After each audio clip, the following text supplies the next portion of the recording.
In a recent interview, Vice President Sara Duterte said every time may issue raw po against the Marcos administration, inaatake raw po ang mga kalaban. And may I read part of her quote? Merong namatay sa Amerika at nandoon sa loob ng kwarto si First Lady Liza Marcos at nandoon sa police report. Cocaine yung sinasabi nagkalat doon sa kwarto na yon, ay bigla na lang nilang hinila, kinuha, dinukot si Pangulong Duterte. Your comment po, ma'am. Sa kanya pala nang galing ang fake news.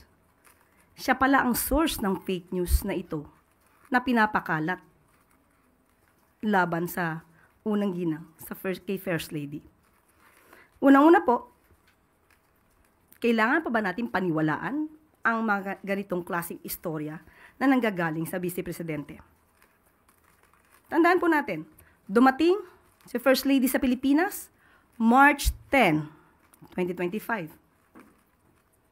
Kung gusto niya pong alamin yan bilang Vice Presidente, may records po yan.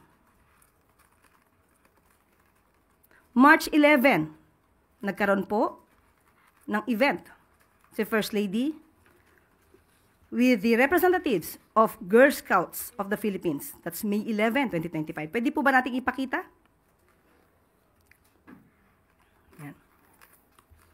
Makikita po natin na kasama niya ang ilan sa mga representatives ng Girl Scouts of the Philippines.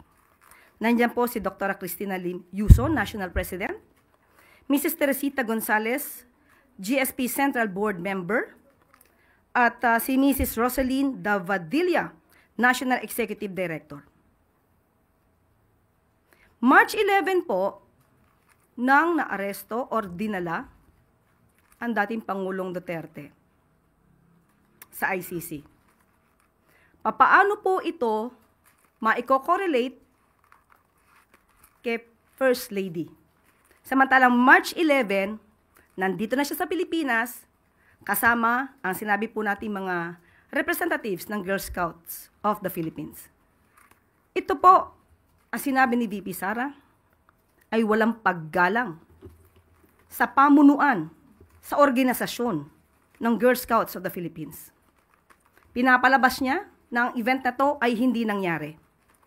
Bilang Vice Presidente, hindi po ba dapat inalam niya muna kung itong mga taong pong itong nabanggit ko from the Girl Scouts of the Philippines ay totoong nagkaroon ng meeting sa ating First Lady. So, tanong natin, dapat pa bang paniwalaan ang mga sinasabi ni Vice Presidente kung sa kanya naman pala nanggagaling ang mga fake news at disinformation na ito?